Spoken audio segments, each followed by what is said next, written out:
Kcet Karnataka common entrance 2026 പങ്കെടുക്കാൻ താല്പര്യം പ്രകടിപ്പിച്ചിരിക്കുന്ന എല്ലാ വിദ്യാർത്ഥികൾക്കും ആശംസകൾ നേരുന്നു. നിങ്ങൾ ഒരു കാര്യം ഓർക്കണം, എൻട്രൻസ് പരീക്ഷ എഴുതി റിസൾട്ട് വന്നു കഴിയുമ്പോൾ നിങ്ങൾ പ്രത്യേകം ശ്രദ്ധിക്കണം. ഓപ്ഷൻ എൻട്രി അത് പ്രത്യേകം ജാഗ്രത പാലിക്കണം, പെട്ടുപോകരുത്.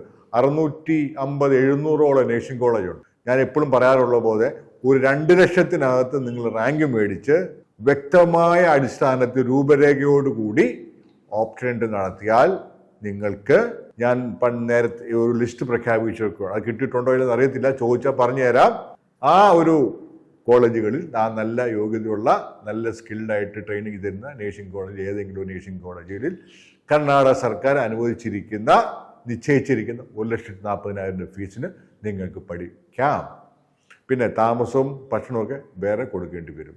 എന്തെങ്കിലും ഡൗട്ട് ഉള്ളവർക്ക് വാപ്സിയെ ബന്ധപ്പെട്ട് ഓപ്ഷൻ എൻട്രി എങ്ങനെ ചെയ്യണമെന്ന് മനസ്സിലാക്കാൻ സാധിക്കും. സഹായം കൂടെ നമ്മൾ വാഗ്ദാനം ചെയ്യുന്നുണ്ട്. അപ്പം എല്ലാവരും എൻട്രൻസ് നല്ല രീതിയിൽ പ്രിപ്പയർ ചെയ്ത് നല്ല വാശിയോടുകൂടി ഈ മത്സര പരീക്ഷയിൽ പങ്കെടുക്കുക. നന്ദി, നമസ്കാരം. Hi students, welcome to VAPSI. In this section, we are going to deal with the crash course on Kcet entrance examination. Okay, I am going to deal physics with you, and my name is Justin Joshi, and welcome to VAPSI. Okay, actually the physics is classified into several sections, and I just sorted it into classical mechanics, electrostatics, magnetostatics, electronics, thermodynamics, atoms and nuclear wave optics. Okay, in this first section I am going to discuss classical mechanics with you. As a first question, we can move to this. For a particle executing simple harmonic motion at its mean position, okay, there is 4 options there. Velocity is 0 and acceleration is maximum, and velocity is maximum and acceleration is 0. Both velocity and acceleration are maximum, both velocity and acceleration are 0. So we want to know about the properties on the velocity and acceleration. Okay, I will draw an example for a simple harmonic motion as a pendulum. Okay, you all familiar with the pendulum. This is the main position and this is the farthest position. So amplitude is measured from the mean position. These 2 positions are the amplitude and they are the farthest position. Okay, when a bob is oscillating, if with respect to this mean position, this bob will have a maximum velocity at this position. Okay, we know that in this position the velocity will be maximum, but this bob come to rest and retrace its path towards its main position when it reach its amplitude. Okay, so we can conclude that the velocity is maximum at its main position. This is a practical example. By theoretical, we know that velocity is equal to omega root a square minus y square. What is omega? It's angular frequency, and a is the amplitude, the distance from the mean position to the extreme points. Okay, and y is the displacement from the mean position. Okay, at the mean position y is 0, so v is equal to omega a. That means it is maximum. So velocity is maximum in the mean position. But when we are come to the acceleration, the equation for acceleration is minus omega square y. Okay, minus omega square y. At the mean position, we know that y is 0. So acceleration is 0 at the mean position and velocity is maximum at the mean position. So which option is correct? Option B, velocity is maximum and acceleration is 0. Option B is the correct answer. Okay, we can move to the second question. A motorcyclist moving towards a huge cliff. Okay, consider that here is a cliff is there and a cyclist is moving towards the cliff and with a speed of 80 km per hour. Okay, we can write as the velocity as 18 km per hour. Okay, blows a horn of source frequency 325 Hz So we can write the F as 325 hertz. Okay.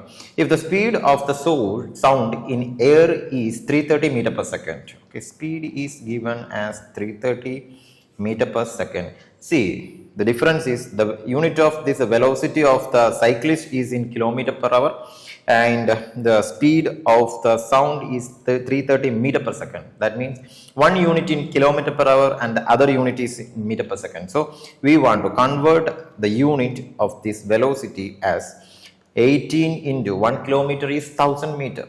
18 into 1000 divided by 1 hour. 1 hour is 3600 seconds. Okay, we can cut these zeros, and 180 divided by 36 is 5. So velocity is 5 meter per second. Okay, frequency is given 325 hertz, and the speed of the sound is 330 meter per second. Okay, and the question is, if the speed of the sound is given, and the question is the number of beats heard by him is.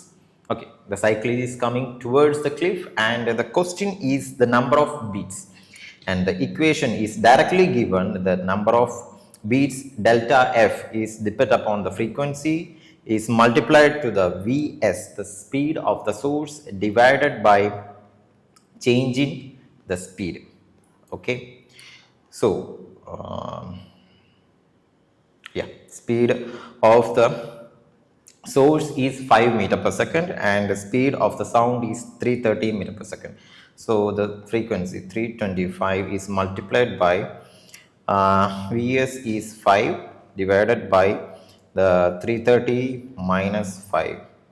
So it will give the delta f is equal to 325 into 5 divided by 325. See, the calculation is very simple. 325 will cancel each other, and the answer is 5. We can check the options. Yes, option A is the correct answer. See, the first option 5 is the correct answer. So moving towards the third question. An athlete runs along a circular track of diameter 80 meter. Diameter is given, so we can write D as 80 meter. Okay. The distance traveled and the magnitude of displacement of the athlete. Okay. The first question is distance. The second question is displacement. Okay. Covers in 3/4 of the circle. Okay. So first we need to draw a circle. Okay. Consider this is our circle, and this is the center point, and 3/4 of the circle. So what is meant by that? A 90-degree area. The 90-degree coverage of the area, total area, is not covered by that athlete. That means he started from this position and covered to this point only. That is called a 3/4. Okay, because the total angle of a circle is 2 pi, that is 360 degree, and the 3/4 of the 360 degree is 180 plus 90, 270. Okay, approximately, mainly 270. Okay, so this angle is 270, and this is 90 degree. The total 360 degree. Okay, the question is displacement and the magnitude of the displacement and distance traveled. Okay. So we want to see the perimeter. Simple. The diameter is given, so the perimeter is pi d, which is pi 80. Pi 80 is the perimeter, and they are asked to find 3/4 of this perimeter. So 3/4 is multiplied by 80 pi, which gives 60 pi. So option, when we check the option A is the correct answer. 60 pi. 60 pi is the distance traveled. Okay. So when we check this option, the first option A has only 60 pi, but they are asked to find displacement also. But in exam, we don't need to find the displacement, because when we check the options, option A is clearly given that the distance traveled is 60 pi. So we don't want to bother about the displacement. If the question is only asked to find the displacement, see, this is the initial position and this is the final position. We want to draw a straight line from this initial position to the final position. Okay, that is because the displacement need direction. Okay, and this is the radius and this is the radius and both are 40 and both are 40 and this is 90 degree. By Pythagoras theorem, the displacement is a root of 40 square plus 40 square, that is 2 into 40 square, which is equal to 40 root 2. Okay, so option A is, again we can conclude by the displacement. Okay, so in exam you need to not to worry the displacement, whichever. Okay, you are easy to find the distance. Okay, then we can stop by there. Okay, fourth question. Among the given pair of vectors, the resultant of two vectors can never be 3 units. The question is never be 3 units. The vectors are option A, 1 unit and 2 unit. Okay, when we add 1 unit and 2 units, what we get? In vector addition, it has we want to bother about the direction of these vectors. If this is the first vector A and this is the second vector B, it gives the minimal because they are in opposite direction. So they will cancel each other and a small, that means the minimum result will give. Okay, but if they are in direction, it gives maximum value.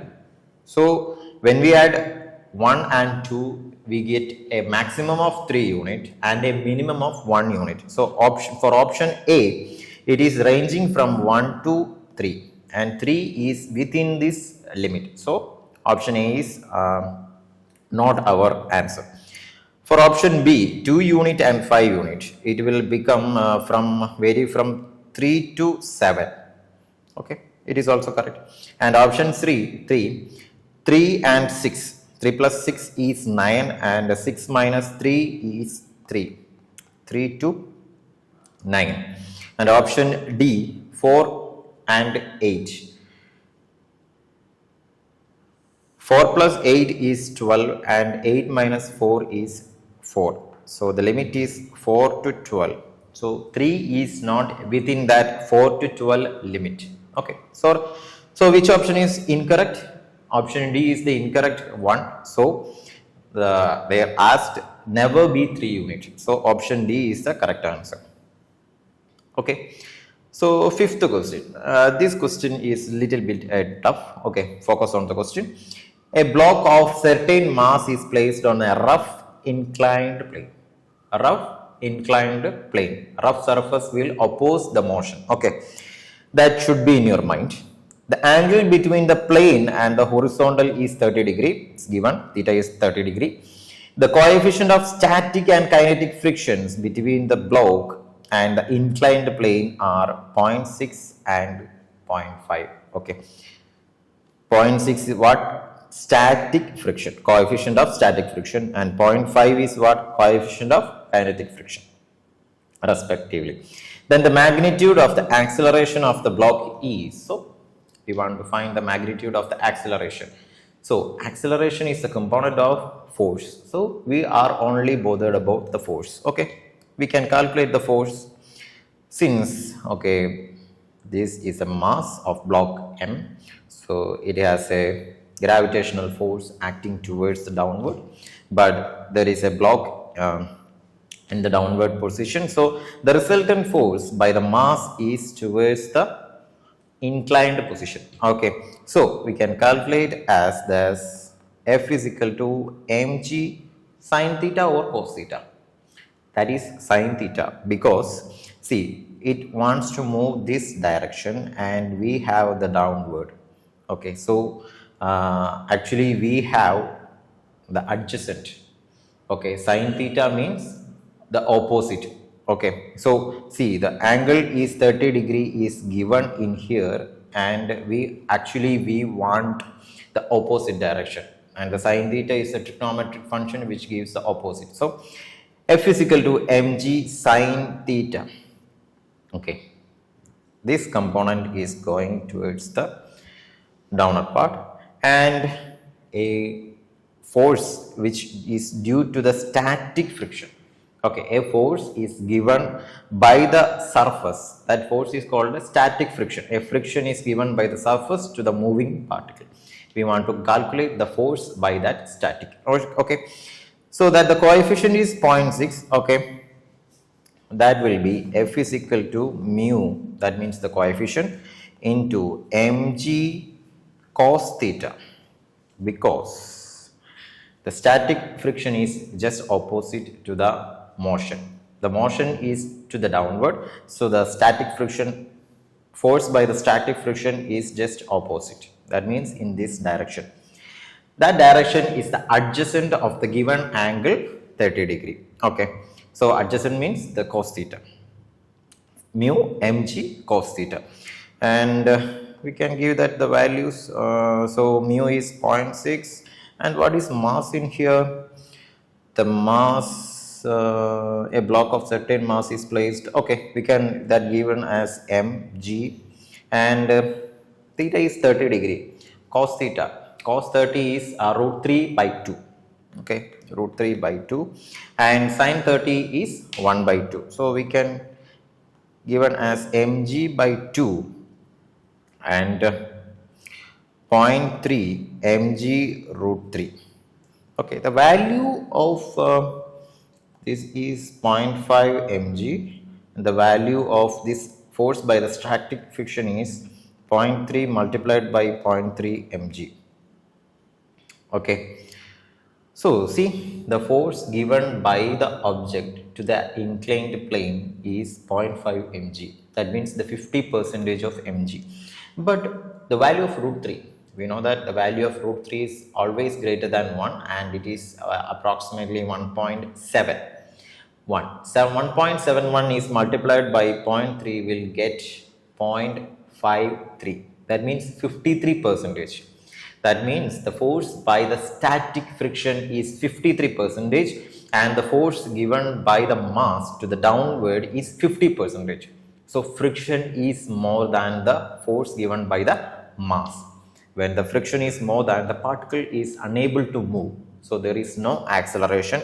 So when we check the option B, 0 is the correct answer, because there is no acceleration, because there is no motion. Okay, we can move to the sixth question.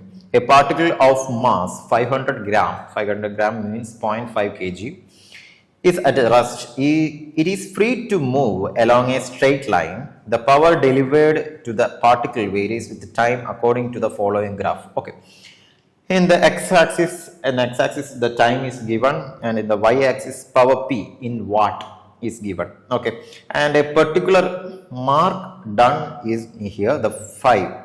When the time is 5 seconds, it given that power is 8 watt. Okay, these ideas can be covered from the graph. Okay, the momentum of the particle at t is equal to 5 seconds is, we want to find the momentum. Okay, so we want an equation which connect power, time. Okay, power into time is nothing but work done. Okay, work is equal to power into time. Power into time is nothing but the area under the graph. Okay, area work done is the area under the graph of a power time graph. Okay, so just calculate the area under this triangle and the rectangle. Okay, we can cut the graph as this, a rectangle and a triangle. The area of the rectangle is 2 into 5, 10, addition to plus, which gives 8 minus 2. That means the width is 6 and the length is 5. 5 into 6 is 30, and it is a triangle, so 5 into 6 by 2. So 30 by 2 is 50. 15 plus 10, nothing but 25. So the work is 25. Okay, 25 unit. Place that at there. Okay, next we want to we want to connect this work with the momentum. So we know that work is given as 10 plus 15. 10 plus 15 is the area of the rectangle and triangle. So the area under the graph is the work done, and that work done is the area of the rectangle added with the area of the triangle. The 10 is the area of the rectangle and 15 is the area of the triangle. So total area is nothing but 25. So next we want to connect the area, that means the work done, with the momentum P. Okay, so we have an equation actually. Work done is equal to P square by 2m. Okay, that means the work done is connected with the momentum as work equal to P square by 2m. This is a standard equation, and work is 25. 25 is equal to P square by 2 into m. Mass is given as 500 gram. 500 gram means 0.5 kilogram. So 2 is multiplied by 0.5, which is equal to P square by 1. So P square is 25. So P is equal to 5. So we can check the options. Okay, option C, 5 ns, Newton second, is the correct option. Okay, move on to the 7th question. A ceiling fan is rotating around a fixed axis as shown. Okay, I think you can see the figure. The direction of angular velocity is along. So we have to bother about the direction of the angular velocity. Okay, you can see the x, y, z direction. Okay, so the ceiling fan is rotating about the z axis, because see, this is z and it is rotating like this. Okay, in here we want to use the right hand thumb rule. Okay, because see the direction, it is rotating like this.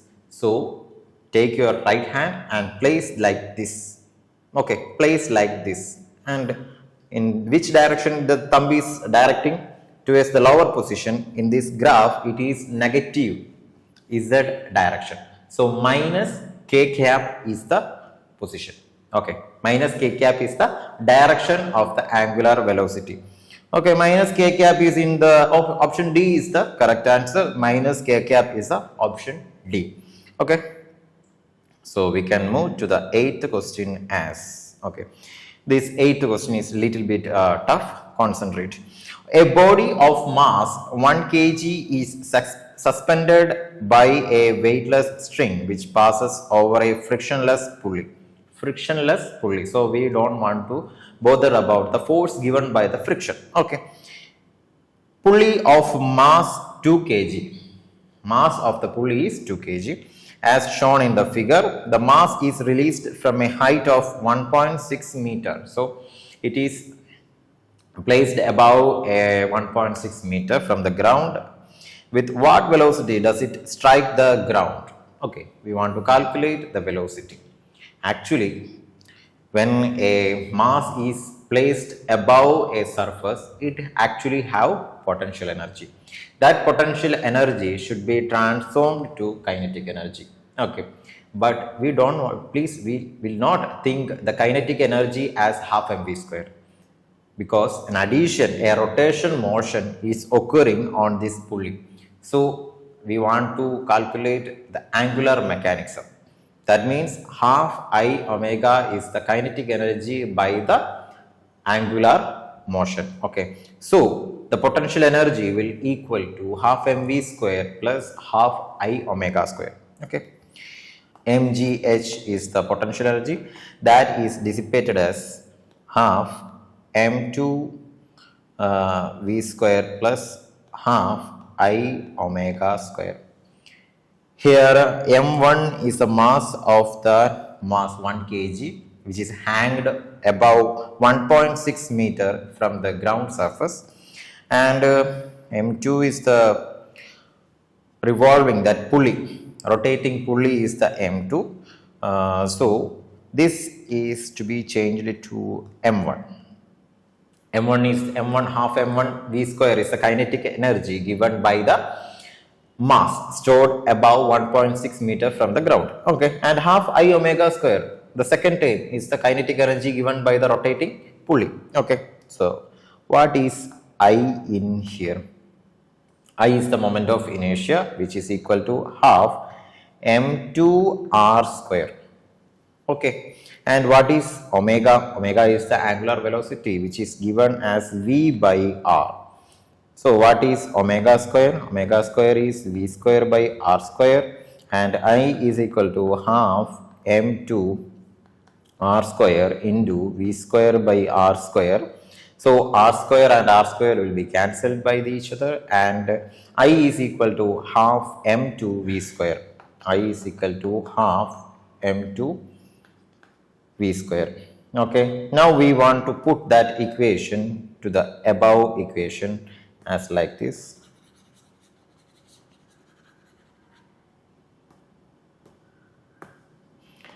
Half m1 v square plus half of half m2 v square. Okay, and the left side is m1 gh, and here they said as g as 10, which is equal to half m1 v square plus 1 by 4 m2 1 by 4 m2 v square. Okay, which is equal to we can substitute the values. M1 is 1 kg, G is 10, and H is 1.6. 10 into 1.6 is 16. 16 is equal to half of M1 is, what is M1? M1 is 1, and we have to find the V square plus 1 by 4. M2 is what? 2 kg. 2 into V square. So 1 by 2, 2 by 4 is 1 by 2, 1 by 2, 1 by 2 plus 1 by 2 is 1. So 16 is equal to V square. So V is velocity equal to 4 meter per second. Meter per second is the unit of velocity. So which option? Option D is the correct answer, 4 meter per second. Okay, then we can move to the 9th question. What is the value of acceleration due to gravity at a height equal to half the radius of the earth from its surface? Okay, so we know that the acceleration due to gravity product with the height is a constant. That means when height increases, the gravity decreases. So they are inversely proportional.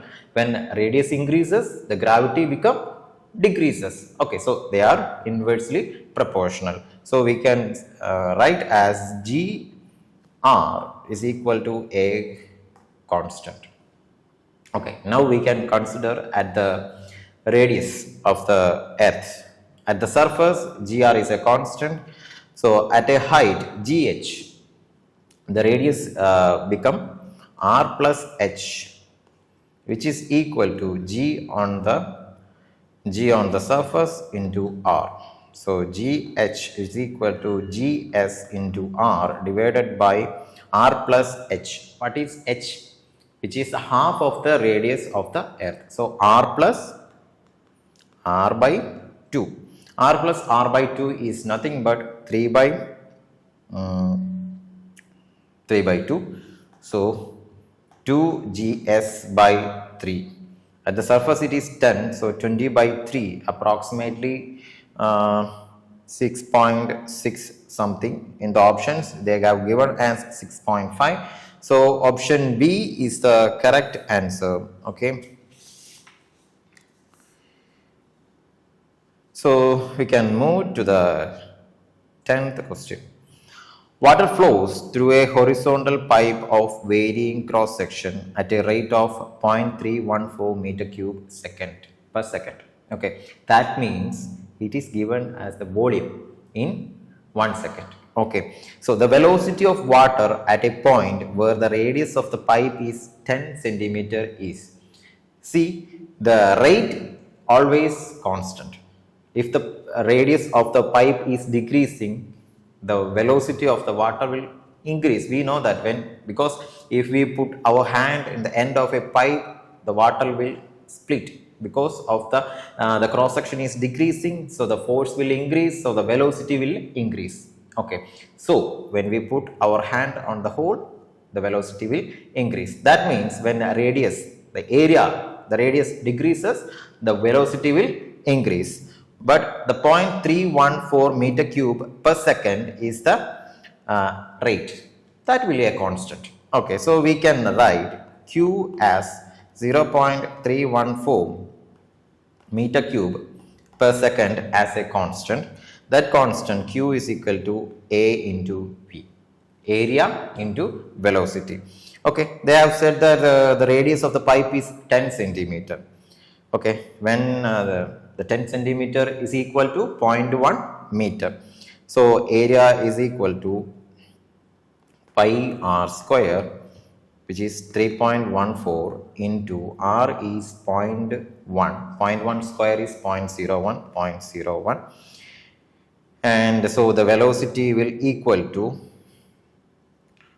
0.314 divided by 0.0314, which is equal to 10. So the velocity is 10 meter per second. Option C is the correct answer. Okay.